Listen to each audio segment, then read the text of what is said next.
Kagere, unacheza Tanzania na unafunga mabao utakavyo ukiwa unaongoza mpaka muda huu na magoli yako 19. Unadhani kipi kinakupa ubora huo kulinganisha na wachezaji ama washambuliaji wazawa?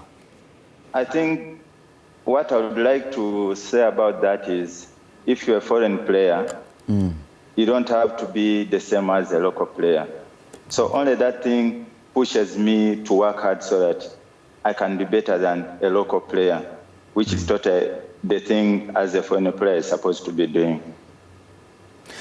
Kwenye kufanya hicho ambacho unakifanya ili uwe tofauti na local player, unafanya nini hasa? You must have a dream. You know, you've come to a team in a foreign country. They wanted you because they know you are better off than a local player. So it's a shame when the next day they see you're not that performing player better than the local player. So what you have to do is you work hard. You don't give up. Every day you have to challenge yourself.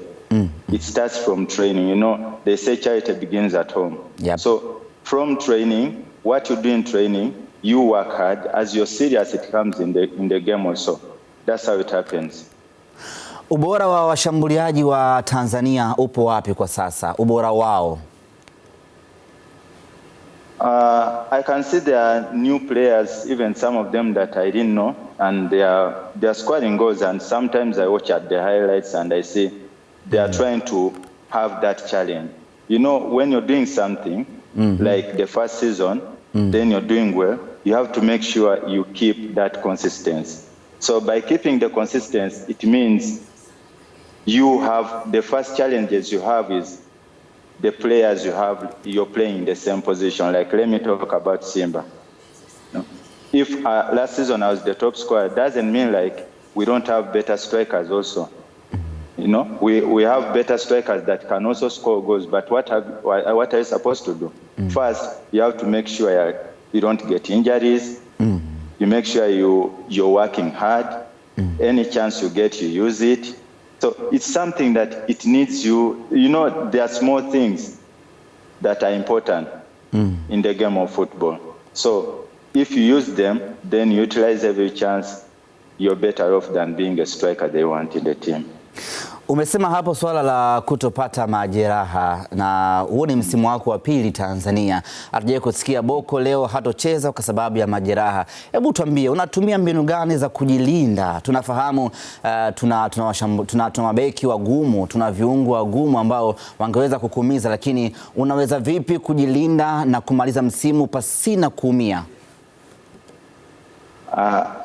I don't know, maybe I can say I'm just blessed by God for that, because everywhere I'm playing, it's sad for me to find like I'm having a long-term injury. That one I thank God. And the other thing is everyone knows his own body. Yep. Me, I know my body. So if I feel somewhere I'm not fit enough, I make sure I utilize that chance when I'm free. I make sure I work on that so that, you know, these injuries come when you have those small knocks and you don't take care of them. There are many things that you can avoid those by. The training you're doing helps you avoid everything. So we as players, we have the trainings that can stop you from getting such injuries easily.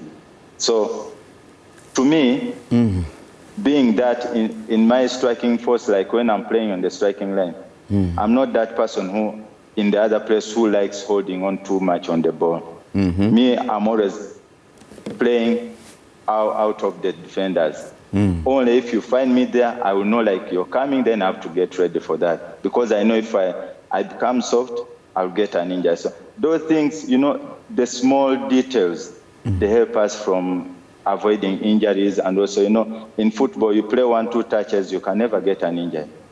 But if you want contacts every time, then it's easier for you to have injuries. Me, most times I play out of the striker, the defenders. I have to be off the defender so that I get the ball. But if you stay with the defender, then it's so easy for you. Au tuseme Kagere umekomaa ndio maana wanakuita Terminator. That's what I'm talking about. How you build your body. Okay. It depends. If you know you have problems, you know, okay, let me make this part of my body very strong so that if someone comes, feels the energy I'm having is very equivalent to what he's having. So make your body stronger than the opponent will be finding you in the place. Kuna wakati washabiki wanakuita wewe ni mzee, lakini bado unafanya mambo makubwa. Unawezaje kufanya hivyo, Kagere? You know, I'm proud of that when they call me that, because it's not everyone that can play at that age, they say. Yep. Okay, sometimes I think age is just a number, but the energy you're having, what do you use it for? You may find someone who is younger than me, but can't do what I can do in the field. That's totally different thing. So age won't play, but what you can produce in the field. Ukifunga goli, Kagere, kuna style yako ya kawaida ile ya kufumba jicho, lakini kuna siku nyingine unacheza michezo ya kukerakera hivi, mara kama unatingishika hivi. Inakuwa ni nini ile, Kagere? Hebu tuambie leo. Okay, I think I love my job. And first of all, when you love your job, you must be happy of what you're doing. So sometimes I'm happy of what I'm doing, especially when I score goals. It's one important thing that they need from me. So when I score a goal, that means I've done my job. I won't play well, pass, do what, make assists, and I'm not scoring. That's not my job. I'm only adding to my job. So when I score, I have to be happy. This is a job whereby we have to be happy, relaxed, excited. It's a game. It's a game, a fair play. So we have to be happy in other times. So I like goals. Una kipi cha kuambia washambuliaji wa Tanzania, Meddie Kagere? The only thing they have to do is to believe in themselves. They should not think like foreign players are better than them. They can do as well. Because when they go to another country, they will be better than the local players there. So if they bring another player from that country to this country, why can he be better than you? You have just focus and believe in yourself. You know, I can do it. If you think about that, but first of all, working hard. You have to make sure you push yourself to the limit. Everything we get is step by step. Falling down, it takes only a second. But going up, it takes time to reach to the top.